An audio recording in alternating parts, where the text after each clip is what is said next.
So here's actually a pastoral question. Let's just say someone comes to you and says, boy, people are coming to me now and saying, you Christians, you're on the wrong side of history, or you don't want to be on the wrong side of history, do you? Usually having to do with some Christian position on homosexuality or something like that.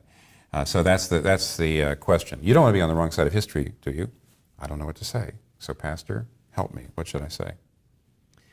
Well, I confess the first thing I'd say is that the question itself presupposes a certain view of history, an inevitability of certain social trends that are going that way no matter what we do, and you don't want to be on the losing side. That's what is meant by it.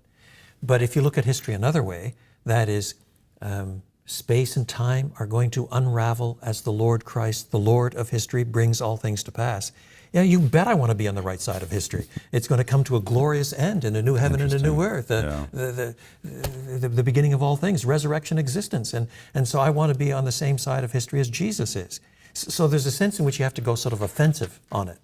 Having said that, then there are some other things that need to be said. When certain trajectories begin to play out in history, sometimes they've been really frightfully wrong. Some scientific things, the study of the shape of the human head in order to determine who is retarded or not. I mean, that was universal science at the beginning of the 20th century. Or certain views of racism and Nazi genocide. So that was all part of science. You don't want to be on the wrong side of history. That was the argument that came out of the Marxists, it came out of the Nazis. Mm-hmm. So it's very faddish and it's very temporary. Mm-hmm. And at the end of the day, Jesus still remains king. If I look at the right side of history on that question on a longer haul, they are increasingly in the dustbin of history, even though at a certain time that sort of argument would have looked very powerful. And now it looks slightly silly. So one has to return to Scripture, confess Jesus as Lord, understand where history is going from a Christian faith perspective. And then after that, then I'm happy to start talking about suffering for Christ against the history that's overseen by Satan himself, who is the ruler of this dark age in some derivative fashion. And in that sense, I don't want to succumb to the trends of history at all. I want to fight them. Sounds like you, if you're the pastor and your Christian member comes to you, I really do think that the one of the things you said there, where you say to the Christian, I want you not to be discouraged, because since Jesus Christ is coming again, the only way to be on the right side of history is to belong to Him, and I want you to realize that we Christians are on the right side of history. So that would be a really good pastoral help, I think, to the discouraged Christian who feels like maybe we're really out of step.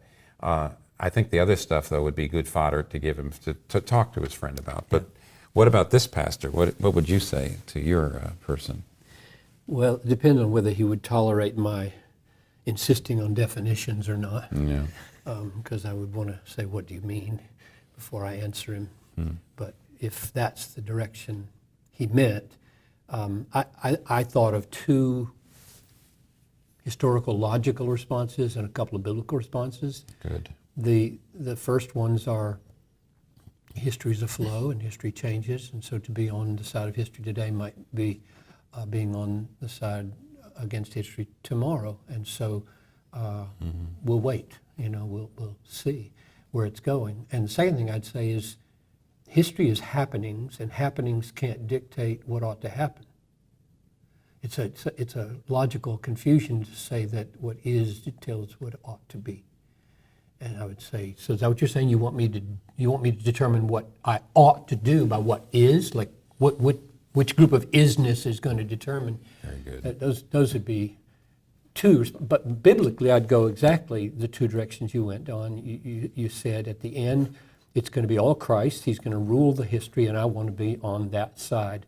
So when Christ is the final, complete, dominant, visible, manifest Lord of history, I want to be on that side. Mm-hmm. But short of that, 2 Thessalonians chapter 2, a man of lawlessness rises up.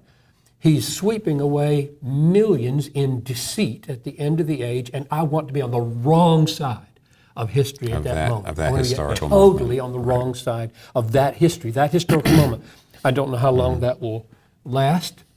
But it crops up. There are many antichrists who come up along the way. They take swaths of history under their control, and man, do I want to be on the wrong side of those seasons of history. So I'm getting my ought, where I want and ought to be, not from the flow, but from the interpreter of the flow called the Bible. Yeah. I think you've said everything that should be said. Here's my little conversational strategy, though. Maybe this is to boil it down. If someone says to me, "You don't want to be on the wrong side of history, do you?" I usually say, "Is there anything right now happening in history? Is there any historical trend right now going on that you don't like?" And almost always the person says, "Well, yeah." I said, "Well, then, aren't you on the wrong side of history? And why should I not stand against some historical trend?" And that usually ends it.